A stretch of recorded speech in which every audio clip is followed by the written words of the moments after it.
দেখতে দেখতে শীত এসে গেছে, আর এই শীতে হাঁসের মাংস খাবো না তাই কি হয় বলুন। আসসালামু আলাইকুম, বিলকিস কিচেন চ্যানেলে সবাইকে জানাচ্ছি স্বাগতম। আশা করছি আল্লাহর রহমতে সবাই ভালো আছেন। যিনি বা যারা যেখান থেকে এই মুহূর্তে আমার এই রেসিপিটি দেখছেন তাদেরকে জানাচ্ছি অসংখ্য ধন্যবাদ। আজকের রেসিপি হলো হাঁসের মাংস ভুনা। এই হাঁসের মাংস ভুনা খেতে এতটাই মজার যে যারা পছন্দ করেন তারা তো খাবেনই, আর যারা এই হাঁসের মাংস গন্ধের কারণে খেতে চান না তারাও খাবেন চেটেপুটে। যাদের হাঁসের মাংস মজা হয় না এবং রান্না করার পরেও গন্ধ থেকে যায়, খেতে পারেন না, তাই আমার আজকের এই রেসিপিটা ট্রাই করতে পারেন। এবং আমি যেসব উপকরণগুলো ব্যবহার করেছি ঠিক সেইভাবে ব্যবহার করলে আপনাদের হাঁসের মাংসে কোনো রকম গন্ধ থাকবে না, এবং যারা খেতে পারেন না তারাও ইনশাল্লাহ খেতে পারবেন। যদি ভালো লেগে থাকে তাহলে অবশ্যই চ্যানেলটি সাবস্ক্রাইব করে চ্যানেলটির পাশেই থাকবেন, আর অবশ্যই সম্পূর্ণ ভিডিওটি দেখার অনুরোধ রইল। তাহলে শুরু করা যাক আজকের হাঁস ভুনার রান্না। আমি এখানে একটি হাঁস নিয়েছি, হাঁসটিকে ভালোভাবে ধুয়ে পরিষ্কার করে কেটে নিয়েছি। এখানে প্রায় 1 কেজির পরিমাণ হাঁসের মাংস আছে। দিয়ে দিচ্ছি বড় একটি রসুনের 10 থেকে 12টি কোয়া।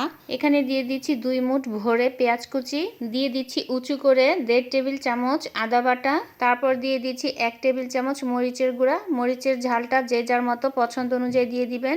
দিয়ে দিয়েছি 1 টেবিল চামচ হলুদের গুঁড়া, 1 টেবিল চামচ ধনিয়া গুঁড়া এবং 1 টেবিল চামচ জিরার গুঁড়া। দিয়ে দিচ্ছি লবণ। লবণটা আপনি আপনার স্বাদ অনুযায়ী দিয়ে দিবেন।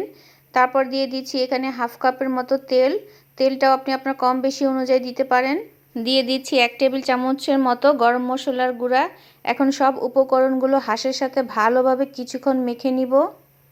বিলকিস কিচেন মানেই সহজ রেসিপি। আমি সব সময় চেষ্টা করি খুবই সহজভাবে তৈরি করে আপনাদের সাথে রেসিপিগুলো শেয়ার করতে। আশা করি আপনাদের কাছে খুবই ভালো লাগে। যদি ভালো লেগে থাকে তাহলে অবশ্যই আমার চ্যানেলটি সাবস্ক্রাইব করে চ্যানেলটির পাশেই থাকবেন, আর অবশ্যই শেয়ার করতে ভুলবেন না। এখানে আমি 3টি তেজপাতা, 6টি লবঙ্গ এবং 7টি এলাচ থেতলে দিয়েছি। দারুচিনি দিয়েছি 2 টুকরো, ছোট ছোট টুকরো করে আমি 4 টুকরো করে ভেঙে দিয়েছি। তেজপাতাগুলো একটু ছিঁড়ে দিচ্ছি। মশলাগুলো একটু ভেঙে অথবা থেতলে দিলে হাঁসের মাংস থেকে খুবই সুন্দর একটি স্মেল আসবে। দেখতেই পাচ্ছেন আমি কিছুক্ষণ ধরে হাঁসের মাংসটা খুবই ভালোভাবে মেখে নিয়েছি। এখন হাফ কাপের মতো পানি দিয়ে হাতটা ভালোভাবে ধুয়ে নিচ্ছি। আপনি চাইলে মশলা মেখে হাঁসটা আধা ঘন্টা বা 1 ঘন্টার জন্য রেস্টে রেখে দিতে পারেন। আমি হাঁস চুলায় বসিয়ে দিয়েছি। এখন ঢাকনা দিয়ে ঢেকে মাঝারি আঁচে আমি 10 থেকে 12 মিনিটের মতো হাঁসটিকে কষিয়ে নিব। 10 থেকে 12 মিনিট পর ঢাকনাটা তুলে নিচ্ছি। দেখতেই পাচ্ছেন মাংস থেকে পানি বের হয়ে এসেছে। মাংসগুলোকে আমি আবারও কিছুক্ষণ নেড়ে চেড়ে আবারও ঢাকনা দিয়ে ঢেকে প্রায় 10 মিনিটের মতো মাংসগুলো আমি আবার কষিয়ে নিব। আমি হাঁসের মাংস প্রায় 20 থেকে 25 মিনিটের মতো খুব ভালোভাবে কষিয়ে নিয়েছি। মাংসটা যে কষানো হয়ে গেছে কিভাবে বুঝবেন?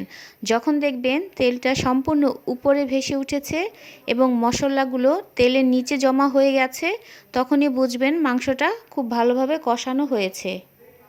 তবে আমি কিন্তু মাঝে মধ্যে কয়েকবার নেড়ে দিয়েছি। হাঁসের মাংসটা আপনি যত বেশি ভালোভাবে মশলার সাথে কষাবেন তত টেস্ট বেড়ে যাবে, আর মাংসটা খেতে অনেক বেশি সুস্বাদু হবে।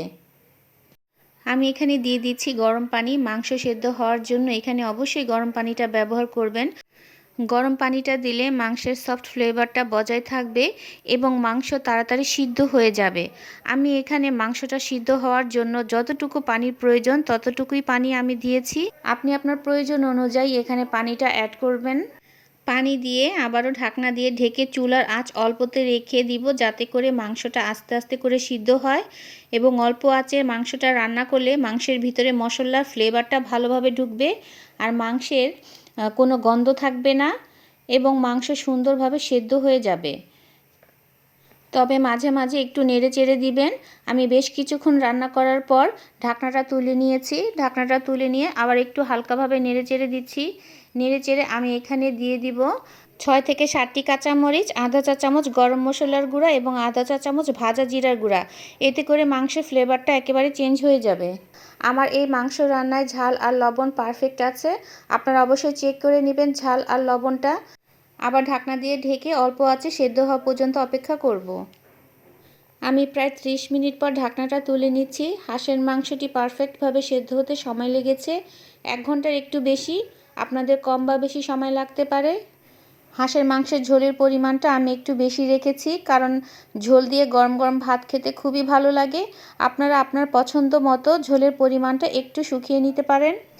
আর এই হাঁসের মাংস রান্নাটা কেমন লেগেছে বাসায় রান্না করে অবশ্যই আমাকে কমেন্ট করে জানাবেন। আমি গরম গরম ভাতের সাথে পরিবেশন করেছি। মাশাআল্লাহ, খেতে খুব দারুণ হয়েছে। আশা করছি আপনাদের কাছেও ভালো লাগবে। যদি ভালো লেগে থাকে অবশ্যই ফ্যামিলি এবং ফ্রেন্ডদের সাথে শেয়ার করতে ভুলবেন না। আজকের মতো এখানেই বিদায় নিচ্ছি। আবার নতুন কোনো রেসিপি নিয়ে হাজির হব। আল্লাহ হাফেজ।